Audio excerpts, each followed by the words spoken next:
I was just angry. I was just full of hate, and it just fed off itself. At that point, I was drinking a half-gallon of vodka every 2 days. I had devised a plan, create my own IED, homemade bomb, and I was going to set it off right outside the Muncie Islamic Center. 200 plus killed or injured. That was the plan. I saw an opportunity to do one last thing for my country. This was my rationale.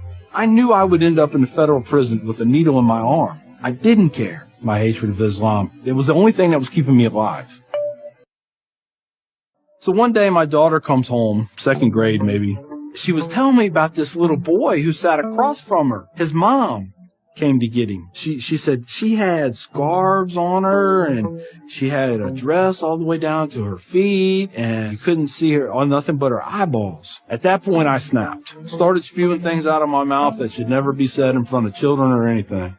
She didn't say anything. It was the look on her face. I remember my daughter looking at me like I was absolutely the craziest person on the face of the earth. She was my little buddy. She used to say we were road dogs. I know I saw it in her eyes. I made her question that love. And that's when a light bulb came on. I decided to give the people of this community one more chance.